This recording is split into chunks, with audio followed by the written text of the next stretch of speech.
Ada sebuah hotel misterius di kota Luyu. Kamar 1408 tidak boleh dibuka. Kamar ini dibuka dari tahun 1912 sejak hotel didirikan. Total ada 56 orang yang meninggal, bunuh diri dengan melompat, atau menggantung diri. Tidak ada yang tahu apa yang terjadi di kamar 1408. Untuk mencegah banyak tragedi, hotel memutuskan untuk menutup kamar ini. Tetapi ada seorang penulis yang menulis cerita hantu. Dia telah mengunjungi rumah-rumah berhantu di seluruh negeri, tapi tidak pernah melihat hantu. Dia tidak percaya dengan hantu. Mendengar kamar hotel ini, dia segera ke hotel itu dan check-in di meja resepsionis. Tetapi diam-diam dia telah menelpon manajer hotel. Pria itu tersenyum dan berkata bahwa kami akan meningkatkan Anda ke suite presidensial.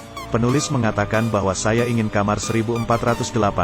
Manajer memintanya datang ke kantor untuk mengobrol dan merubah senyumnya. Saya dengan sungguh-sungguh meminta agar Anda tidak tinggal di kamar itu. Penulis tidak berkompromi. Manajer mengeluarkan buku catatan tebal. Anda dapat melihatnya. Korban pertama meninggal pada tahun 1912 setelah pembukaan hotel. Dengan memotong tenggorokannya, penulis terus membalik setiap halaman. Ini adalah tragedi yang berbeda. Manajer mengatakan bahwa tidak ada yang melewati itu selama 1 jam. Dia lebih tertarik, mengatakan bahwa dia harus tinggal. Jika tidak saya akan menuntut Anda. Manajer hotel. Manajer akhirnya setuju. Manajer mengantarnya ke atas. Penulis bertanya apakah kamar kotor. Manajer menjawab kami akan membersihkannya setiap bulan. 3 orang secara bergilir, tidak boleh lebih dari 10 menit. Pintu harus dibuka. Tapi mesti begitu. Selama beberapa tahun seorang pekerja wanita menunggu di kamar mandi. Dia menunggu sampai orang keluar. Matanya hilang. Sampai di lantai 14. Manajer memperingatkan penulis untuk tidak masuk kamar itu. Sayangnya dia masih menolak. Time sama dengan 0.4s, lebih besar dari dia ditinggalkan sendirian. Dia mulai berjalan menuju 1408. Dan membuka buku catatan sambil melihat gambar-gambar di masa lalu. Gambar-gambar itu lebih menakutkan dan berdarah. Dia terpesona oleh buku itu. Tiba-tiba, dia menyadari bahwa dia sebenarnya telah kembali ke pintu masuk lift. Tetapi ada kekuatan dalam kegelapan. Dia menutup buku dan fokus berjalan ke kamar 1408. Sebelum masuk, dia melihat seorang ibu di kamar sebelah dengan bayi. Kelihatannya dia tidak aman. Akhirnya dia tiba di kamar 1408. Memasukkan kunci, memutar kunci, membuka pintu, menyalakan lampu. Semuanya normal di dalam ruangan. Pria itu mencibir, menutup pintu dan melihat-lihat isi kamar. Mulai dari TV, tisu juga normal, kulkas juga normal. Hanya radio yang tidak biasa. Di atas karpet ada noda aneh dan gambar lukisan juga sedikit tidak biasa. Lalu dia membuka jendela, melihat keluar. Di luar tampak normal. Tiba-tiba, radio berdering dengan sendirinya. Membuatnya kaget. Pria itu membalikan kepalanya dan melihat. Sialnya, tempat tidurnya ada kotoran.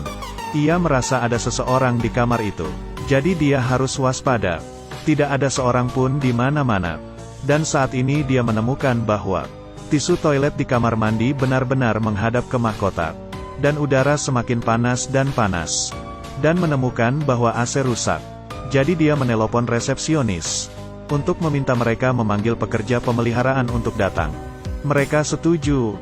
Pada saat ini, pria itu penasaran dan mematikan lampu, memegang sinar ultraviolet. Seluruh ruangan benar-benar penuh dengan noda darah. Nyalakan lampu, dia menemukan ada yang aneh dengan lukisan. Dia menurunkan lukisan itu. Tiba-tiba ada yang mengetuk pintu. Ternyata adalah pegawai pemeliharaan. Dia membuka pintu, tapi petugas itu enggan masuk ke dalam. Dia bilang, saya akan mengajari Anda. Caranya, pria itu akhirnya memperbaiki AC sesuai dengan instruksinya. Kemudian dia berbalik, petugas pemeliharaan menghilang, dia menutup pintu. Tiba-tiba menemukan bahwa dia tidak dapat mendengarnya. Mencoba mendengar suara di luar jendela, telinganya benar-benar tidak dapat mendengar suara. Saat dia kembali, tiba-tiba jendela tertutup sendiri, tangannya terjepit, dia menjerit kesakitan dan mencoba melepas jarinya. Tangannya mulai berdarah, dia pergi ke kamar mandi, menghidupkan keran untuk membasuh jarinya. Tiba-tiba air keran menjadi panas, dia ketakutan, pergi keluar, menelpon resepsionis. Dia mengatakan saya ingin ganti kamar, tetapi mereka tidak menjawab pertanyaan itu. Dia mulai berkomentar dengan pelayanan hotel itu, dia marah. Tetapi pihak lain mengatakan bahwa sikap ini tidak baik. Kemudian telepon menjadi rusak. Pria itu benar-benar takut. Dia mencoba membuka pintu tapi tidak berhasil, kunci tidak berhasil. Dia menggedor-gedor pintu itu, dia mencoba mengintip keluar, ada sebuah mata yang menatapnya. Dia cepat menjauhi pintu itu, menghampiri jendela kamar, mengeluarkan badannya, berteriak minta tolong. Tiba-tiba dia melihat, di seberang kamar ada satu kamar menyala. Di dalamnya ada seorang pria, dia mencoba memanggilnya. Orang itu sepertinya melihatnya, perlahan berdiri. Pria itu melambaikan tangannya, untuk meminta bantuan. Dia mengatakan ada yang tidak beres, orang di seberang mengikutinya. Melihat tindakannya dia sadar, dia menyadari bahwa dia tidak meniru dia, tapi mengikutinya. Lalu dia mengambil lampu dari sisi dan mengambilnya. Orang di seberang juga sama. Orang lain itu ternyata dirinya sendiri, dan yang lebih menakutkan, ada orang lain di belakang orang itu, memukul kepalanya, bahwa orang yang sama muncul juga di tempatnya. Lebih besar dari tetapi, dia hanya menderita sedikit dan dengan cepat. Pria itu membawa lampu tempat tidur, melemparnya ke bawah, tetapi lampu menghilang di udara. Dia sangat khawatir. Dia berusaha mati-matian untuk mengatakan pada dirinya sendiri semua adalah halusinasi. Lebih banyak halusinasi muncul. Hantu yang meninggal di hotel ini muncul, memanjat keluar jendela dan melompat. Satu orang, dua orang. Tampak untuk mengingatkannya apa yang harus dilakukan. Pria itu tidak mau berkompromi. Dia memeriksa denah hotel, menemukan bahwa ada jendela di kamar 11.408. Dia bisa mencoba cara ini. Baru 9 langkah. Dia bisa mencobanya lewat jendela 1408. Menurunkan kaki, dengan hati-hati merayap keluar jendela, dan mengatakan pada diri saya sendiri bahwa itu hanya 18 langkah. Dia tidak berani melihat ke bawah. Dia hanya bisa bergerak di atap yang sempit, dan menempel di dinding. 1 langkah, 2 langkah, 3 langkah. Angin di lantai 14 sangat kuat. Di langkah ke-9, dia tidak bisa menyentuh jendela. Tiba-tiba dia melihat tidak ada jendela di depannya. Hanya ada dinding yang tak berujung. Dia akhirnya kembali. Tidak mudah kembali ke kamar 1408. Jendela tertutup sendiri. Dia bangkit, dan memeriksa kembali denah kamar. Semua telah berubah. Hanya ada satu kamar 1408. Dia kembali mengintip. Di luar hanya ada tembok. Jendela berubah menjadi tembok. 1408 sudah jadi ruang rahasia. Suhu AC turun. Untungnya, sinyal bisa connect ke Wi-Fi. Dia buru-buru login, dan menghubungi mantan istrinya. Setelah video itu, air mulai menyembur ruangan, merusak listrik, komputer menjadi rusak. Harapan terakhir hilang, tidak bisa menelepon, tidak ada yang berfungsi. Kemudian dia mengambil buku di meja. Dia tidak pernah religius. Mengambil Alkitab, dibukanya, tetapi dalamnya kosong. Tidak ada yang bisa dibaca. Sekarang adalah musibah, sudah terlambat untuk menyesal. Sayangnya, segera ruangan menjadi dingin dan mulai membeku. Kamar hotel membeku. Suhu AC sampai minus. Dia memakai selimut, meminum alkohol, membakar barang. Tiba-tiba, komputer menyala. Dia merangkak mendekati komputer. Videonya masih hidup. Dia bertanya apa sudah telepon polisi. Dia bilang sudah. Polisi sudah di kamar 1408. Tapi kamarnya kosong. Pria itu bingung. Dia ada di kamar 1408. Dia tahu kamar ini penuh kejahatan. Dia bilang dia ingin mati. Perempuan itu berencana mendatangi hotel dan menyelamatkannya. Pria itu berkata jangan datang. Siapa yang tahu? Layar itu tiba-tiba muncul. Cepat datang aku di kamar 1408. Anda menyelinap masuk. Pria itu mencoba menahannya. Tapi wanita itu tidak bisa mendengar suaranya. Pria itu menatapnya di layar. Pria itu tersenyum padanya. Tiba-tiba, ruangan mulai runtuh. Dinding mulai bergerak. Teriakan minta tolong kru juga mendengar satu demi satu. Di dalam kamar air terus turun. Pria itu bangkit, memukul lukisan, air mengalir keluar dari lukisan, dan membanjiri ruangan. Pria itu berangsur-angsur kehilangan kesadaran. Akhirnya dia tersadar. Dia ada di rumah sakit. Semua orang sangat gembira. Pria itu merasa tenang.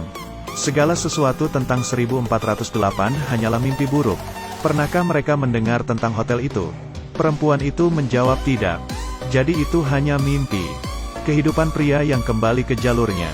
Dia mengesampingkan kematian putrinya. Mengambil inisiatif untuk kembali dengan mantan istrinya. Pengalaman 1408 ditulisnya menjadi sebuah buku. Dia membawanya ke penerbit. Di kantor pos. Tiba-tiba dia menemukan bahwa petugas kantor pos adalah petugas hotel. Kemudian terjadi hal yang luar biasa.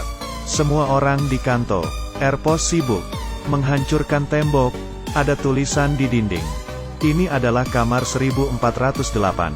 Ternyata, semua orang tidak pernah meninggalkan ruangan. Saat ini, ruangan telah menjadi reruntuhan yang terbakar. Putrinya yang sudah meninggal muncul. Dia meneteskan air mata dan memeluknya erat. Tidak lama, putrinya kembali mati. Pria itu tidak bisa terima. Kenapa putrinya harus mati 2 kali? Pria itu menghancurkan barang-barang di ruangan yang begitu kejam. Kemudian, penghitung waktu berakhir. Dia bertahan selama 1 jam. Kamar itu kembali seperti semula. Telepon berdering. Pria itu mengangkatnya. Ada suara di telepon. Berkata, bahwa jam ini akan memulai kembali putaran tak terbatas. Tapi Anda juga bisa memilih layanan check-out kilat. Melihat sebuah tali yang diikat. Membujuknya untuk bunuh diri. Suara di telepon juga. Mengatakan istrinya akan datang dalam 5 menit. Pria itu marah. Bahkan jika dia meninggal, dia akan merusak ruangan ini. Pria menghabiskan seluruh hidupnya melarikan diri. Setelah anak perempuannya meninggal, dia melarikan diri dari kenyataan. Ayahnya sudah tua di panti jompo. Dia membakar kamar, dan berniat membakar dirinya. Di lantai bawah, staf hotel semua diusir karena kebakaran. Mereka melihat api berasal dari kamar 1408. Membakar abis. Dia di atas bertekad. Dia menggunakannya botol memecahkan jendela. Kamar meledak. Semua habis di dalam 1408. Tidak ada lagi tragedi. Di dalam kamar 1408. Dia akan menjadi yang terakhir. Tetapi, kamar 1408 bukanlah kamar hotel biasa. Kamar hotel sebenarnya melambangkan hati seseorang. Tidak ada yang berani menghadapinya. Hanya ingin melarikan diri. Gemetar. Tetapi seringkali yang kesepian akan kalah. Jadi tolong jangan tinggalkan orang yang kamu cintai yang mencintaimu. Dengan mereka, kamu akan menjadi lebih kuat.